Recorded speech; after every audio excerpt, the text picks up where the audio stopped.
Podcast original de Grupo Linke. Nordeste Podcast.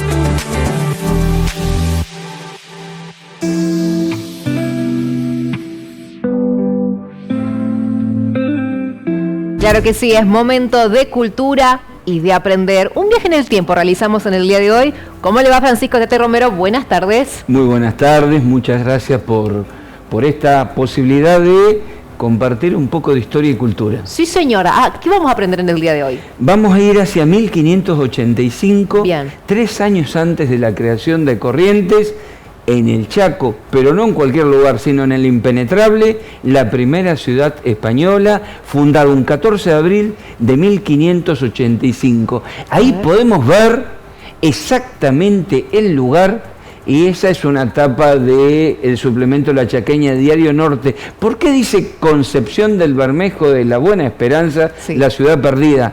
Porque hasta el año 1943, tapado por el bosque, no se sabía en realidad dónde estaba. Se sabía, por el acta capitular, que había sido fundado un 14 de abril de 1585, pero no se sabía dónde estaba. Ya vamos a descubrir ahora quién fue el que produjo el hallazgo. Si te parece, en la segunda placa vamos a ubicar a la audiencia dónde está precisamente lo que se llamó por mucho tiempo las ruinas del kilómetro 75. Sí. ¿Por qué las ruinas del kilómetro 75? Porque está a 75 kilómetros de Presidencia Roque Sáez Peña.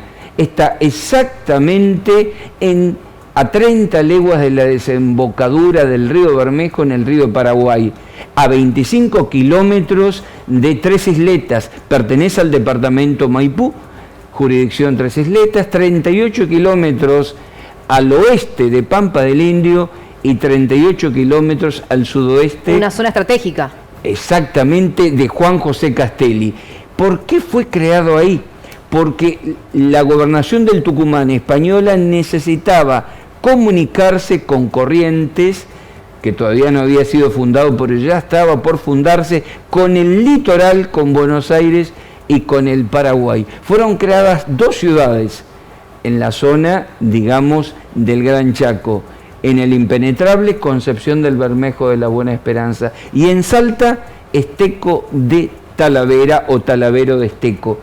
Talavera de Esteco recién fue descubierta en el año 2000 en Salta. Y en el año 1943, un arqueólogo aficionado, un comerciante, Juan Alfredo Martinet, descubre, porque estaba obsesionado, era arqueólogo aficionado, y desde temprana adolescencia dijo: yo voy a descubrir dónde está Concepción. Y lo hizo. Del Bermejo. ¿De Sáenz Peña el arqueólogo? ¿O no? Exactamente. Mejor dicho, había nacido en otro lugar, pero vivió durante mucho tiempo en Sáenz Peña. Hoy el Museo Antropológico Regional de la Facultad de Humanidades, dependiente de Historia, se llama Juan Alfredo Martinet. Ahí podemos ver exactamente dónde está ubicado. La vieja ruta nacional que llamábamos 95, pasa y nosotros pasa al costado de lo que es el cartel identificatorio que puso la Facultad de Humanidades de la Universidad Nacional del Nordeste de: aquí están las ruinas de el kilómetro 75, Concepción del Bermejo.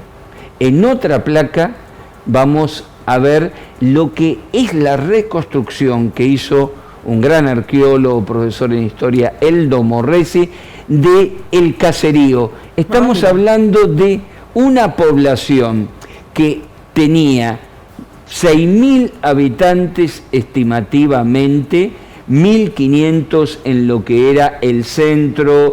Había un cabildo, te quiero contar. Primer regente del cabildo fue Hernandarias. Había una iglesia, había una proveeduría, había determinados lugares inclusive para la administración de la justicia y el caserío.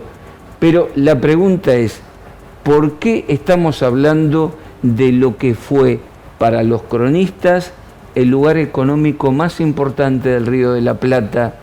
Porque allí estaba asentada la primera gran colonia agricultora del Río de la Plata. en las crónicas del fundador Alonso de Vera y Aragón, que le decían cara de perro, A la pucha. sobrino del fundador de Corrientes, Juan Torres de Vera y Aragón, así estaba la vista ¿Ellos aérea. del Paraguay? ¿Cómo? ¿O no? ¿Ellos del Paraguay? Ellos venían, eran españoles, Ajá. ambos, pero venían desde Asunción Bien. del Paraguay. Bien, Ese es Juan Alfredo Martinet en las excavaciones de 1943. Pero volviendo a esas son las muestras de lo que se encontró en las excavaciones. Es una imagen del actual Museo Antropológico Regional de la Facultad de Humanidades, que está en la planta baja, e invito a que puedan visitarlo en horarios de atención de mañana y de tarde. Es fantástico. Esa es una vasija de agua. Se encontraron muchas vasijas gigantes de agua. ¿Quiénes eran los pobladores de Concepción del Bermejo, fundada un 14 de abril de 1585? Los primitivos habitantes del Chaco, Matalá, Guatalá, de habla tonocoté, que eran agricultores y labradores. Lo dice en sus crónicas Alonso de Vera y Aragón: nunca vi pueblo tan agricultor. Llegaron a tener, además porque eran hilanderos, 400 telares. Introdujeron el telar vertical, cultivaban la mandioca, el algodón, el cáñamo, 2 cosechas de maíz. Esa es la imagen en un dibujo de representación de cómo llegaron los españoles a Concepción del Bermejo, que duró hasta 1632. Y hubo un problema: el sistema de encomienda, que era el trabajo esclavo, hizo que se rebelaran indígenas que no estaban sometidos a la encomienda, sobre todo cuando muere Alonso de Vera y Aragón. Esa es una imagen recreada de la fundación a orillas del río Bermejo, porque separaron a las poblaciones y algunas las mandaron al Tucumán. Eso originó un gran revuelo y van a aparecer en el cerco de Concepción del Bermejo entre 1630 y 1632 los futuros protagonistas de la historia del Chaco, los guaycurúes, sí. Avipón, Mocoy y Tobas y Com, sí. Los que en alianza con la Confederación Calchaquí, que eran los que estaban en el noroeste peleando con los españoles, van a hacer que se tengan que ir ante los asedios, y con el fin de Concepción del Bermejo, ese es Hernandarias, el primer alcalde de Concepción del Bermejo, que es un alcalde criollo porque había nacido en Asunción del Paraguay.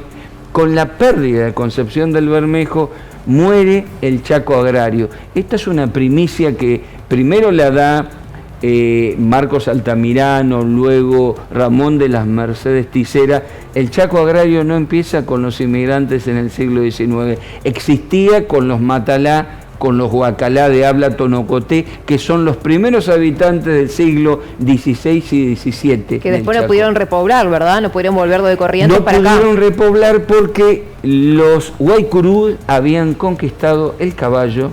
¿Sabes cómo lo robaban? ¿Cómo? Hablándole al oído a los caballos, los domaban sin castigarlos y conquistaron lo que se llama el caballo. Esa es una recreación del cerco de Concepción del Bermejo, y desde el siglo XVII en adelante, hasta la campaña de 1884 de Victorica, los guaycurúes, Avipones primero, Mocoy y Com, serían los dueños del Chaco.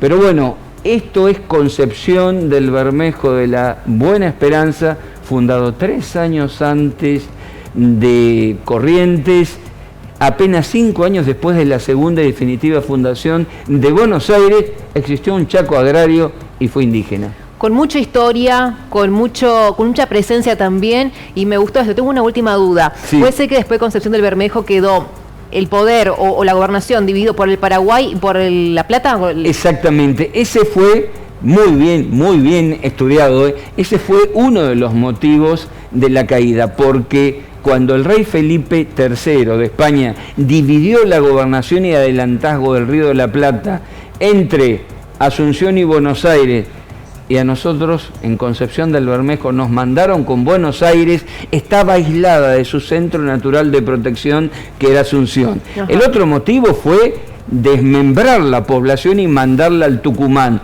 Eso originó que los guaycurúes, que no querían la esclavitud, sublevaran a quienes Matalá y Guacalá eran la razón del desarrollo económico. Eran agricultores, eran labradores y eran hilanderos. Hermoso nuestro Chaco, hermosa nuestra historia. Muchísimas gracias, Francisco.